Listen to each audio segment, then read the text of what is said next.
Ya, ya ini mungkin kanggo netizen ya. Satu dia juga pengen klarifikasi, pengen memastikan berita itu benar.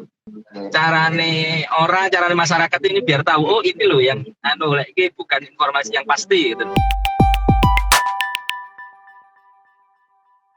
Oke, kita ngobrol. Cak Un, ini aku kasih tema pers dan tantangannya. Nah, mungkin Cak Un sebagai senior di jurnalis ya, seorang jurnalis senior, ngalor gitu dan sebagainya. Hari ini Cak, dengan kondisi yang seperti ini, sampean kan ya wis tahu ning cetak, kondisi cetak pernah jaya, sekarang juga tahu ning siber dan sebagainya, online. Nah Cak, ya pendelok hari ini Cak, kondisi sekarang kita bisa live seperti ini ngomong sama netizen ini gampangnya, dapat informasi juga dengan mudah. Tantangannya seperti apa Cak? Cak Jani, jurnalis, informasi, media, pers, ya boleh cari siapa?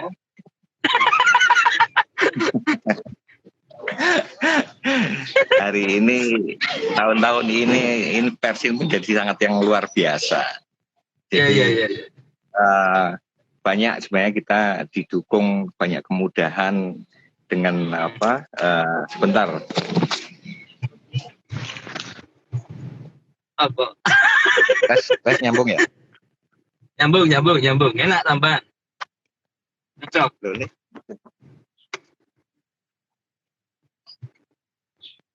Suaranya? Oh ya, suaranya halo, enak. Sorry. Cik merdu. Halo, enak. Nah. Dengar kok? Loh, enak. Benar. Ada kesalahan teknis. Iya. Halo? Nyambung ya? Ya, lanjut. Oke, sip, enak suaranya. Ya, Wajah. Enak suaranya. Ya, aku tuh dicopot. Ya. Ya, enak gini, wis. Ya, gini, tapi larang kok gak enak. Jadi,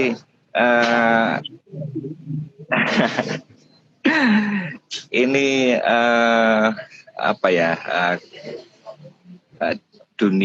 maraknya dunia netizen ini sebenarnya sangat membantu kita. Jadi kita ini juga dimudahkan dengan kehadiran para netizen yang budiman ini.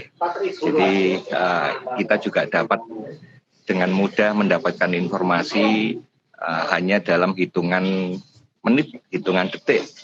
Itu kejadian di ujung gunung itu bisa kita pantau dari yang jaraknya puluhan ratusan kilometer dari tempat kejadian. Nah, ini selain memudahkan, selain membantu, ini menjadi tantangan juga bagi kita. Jadi kita tidak bisa menelan mentah-mentah informasi itu. Harus media massa harus melakukan cross check, melakukan cover quote sehingga kita juga tidak terjebak dalam informasi-informasi yang hoax. Banyak kasus yang media massa, jurnalis itu terjebak dalam kasus-kasus hoax. Nah, ini yang menjadi tantangan sehingga kita juga harus jeli melihatnya bahwa informasi yang beredar di masyarakat, di media sosial itu tidak sepenuhnya benar. Ini yang harus dilakukan klarifikasi sehingga tetap kita kembali pada fungsi jurnalistik untuk melakukan cross check, balancing, cover quote ini yang tidak bisa kita tinggalkan. Gitu Mas Yogi. Ya. Nah, ini paling tidak kan seringkali masyarakat ini kan masih kemudahan teknologi, kemudian misalnya ini ya, misalnya ono informasi A ya. Apakah seseorang itu misalnya netizen harusnya kalau menguatkan itu kan kudu golek klarifikasi. Klarifikasinya itu harusnya masuk ke media gitu ya. Apa ya? Maksudnya kan? Ya. Netizen itu mungkin lebih banyak dia menyebarkan informasi bahwa ada kejadian di satu tempat gitu kan. Dia hanya menyebarkan info, tapi netizen tidak melakukan klarifikasi karena memang itu bukan tugas dia. Nah, tugas jurnalis itu yang harus tetap pada koridor, tidak bisa serta-merta menelan mentah-mentah informasi yang beredar di masyarakat. Nah, ini yang membedakan netizen dengan jurnalis. Nah, kalau kita kemudian mengikuti alur dari netizen, ya apa bedanya jurnalis dengan netizen? Sama saja kita. Nah, kembali lagi bahwa fungsi jurnalistik itu harus melakukan etika jurnalistik, melakukan cross check balancing itu tadi. Itu yang harus diperkuat sebenarnya. Ya, ini mungkin kanggo netizen ya. Satu, dia juga pengen klarifikasi, pengen memastikan berita itu benar. Tapi keberadaan media kan saya wis bilang-bilang lah, cyber online itu kan banyak. Bagaimana aja? Misalnya kita memastikan iki berita yang memang ditulis ini media gitu, media yang bisa diakurasi dia enggak pedoman jurnalistik. Ini ya apa carane masyarakat ini biar tahu ini loh yang ini bukan informasi yang pasti gitu. Ya apa mengidentifikasi bagi netizen. Masyarakat juga harus tahu media massa memang jumlahnya banyak, ada ribuan ya. Di Pasuruan mungkin ada ratusan, ada puluhan lebih ratusan. Nah, mereka juga harus bisa memilah-milah media mana yang terverifikasi. Nah, kita di media yang berada di bawah naungan Dewan Pers ini ada mekanisme media massa yang terverifikasi itu ada prosesnya, tidak serta-merta media massa yang berdiri kemudian dengan ada teman-teman yang menyebut istilah dengan pekok.com. Nah, ya ini semuanya sekarang banyak itu. Nah, tapi masyarakat harus jeli melihat media massa ini latar belakangnya gimana, yang mereka sudah lakukan itu seperti apa. Nah, ini ada aturan-aturan yang harus dipatuhi oleh kelompok masyarakat ketika dia mendirikan media massa. Yang pertama adalah mereka sudah berbadan hukum.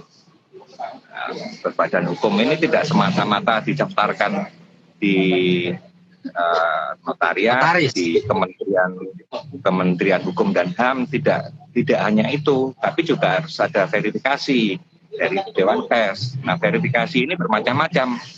Ada kantornya, ada wartawannya, ada sistem badan usaha yang jelas. Nah, ada mekanisme rutinitas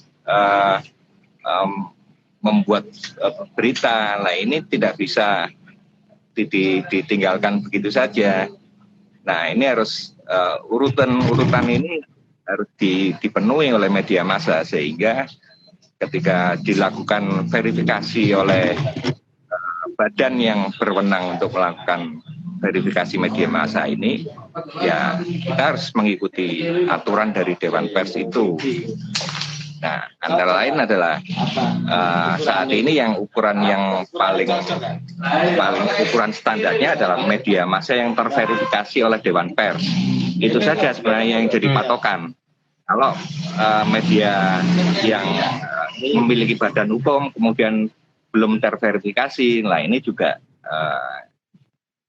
ya anggaplah itu memang belum terverifikasi oleh Dewan Pers. Nah, ini yang jadi acuannya begitu. Jadi netizen juga harus melihat media ini sudah terverifikasi atau belum secara faktual ya. Itu aja sebenarnya patokan sederhananya. Ya, kalau ini kan sekarang juga banyak masyarakat mengeluh soal keberadaan oknum wartawan lah katakanlah. Beberapa kalimat mungkin, nah ini kan kurang familiar juga. Nah, di pers, kebebasan pers yang seperti ini bikin media gampang, wis nulis kayak online dan sebagainya itu juga mudah. Tadi memang ada mekanismenya. Nah, saya kira ngatasi ada keberatan, ada apa ya apa Cak? Misalnya selama ini yang terjadi di sampean, kemudian orang menengahi nggak bisa melakukan hak jawab, tidak tahu atau bagaimana?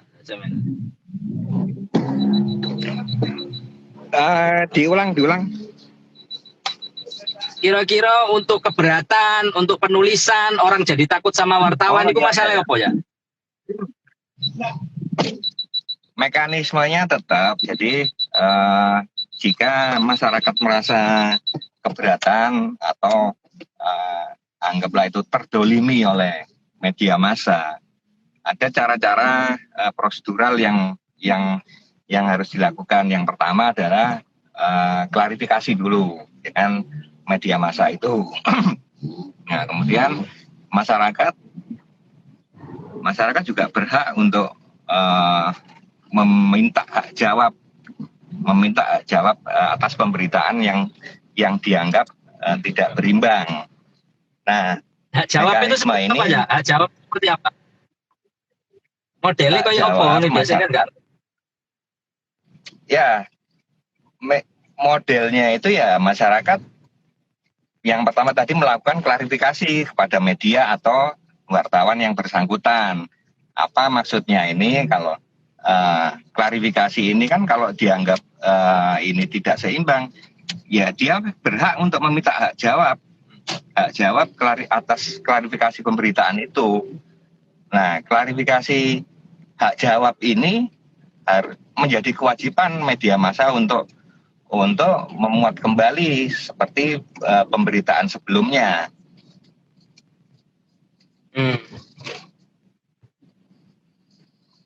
Nah, kalau dengan keberadaan teknologi yang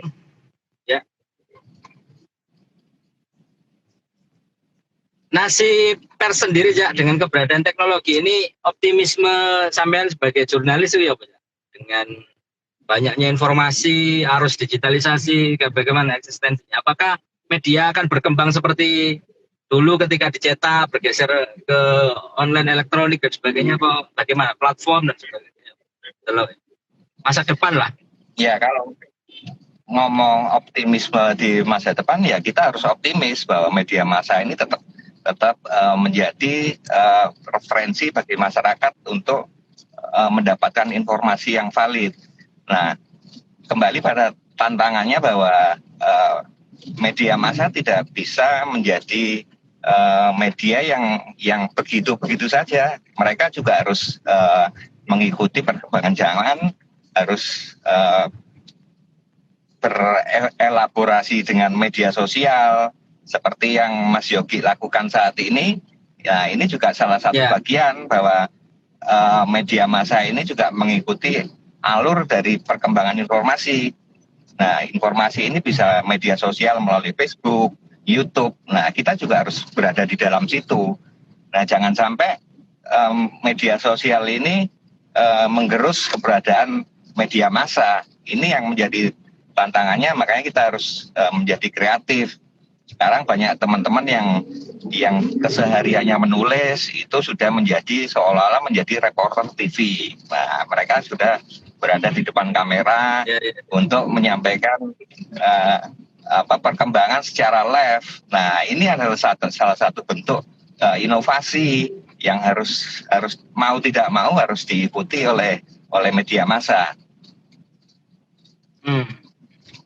Oke, siap. Terima kasih Jaun berbaginya pada pagi hari ini. Sehat selalu. Ya, Oke, selamat Hari Pers Nasional. Semoga tetap jaya. Jaya di laut, di udara, ya. Di darat, di laut, dan di udara. Oke, terima kasih. Ya. Oke, sip. Oke, dilanjut perjalanannya. Oke. Ya.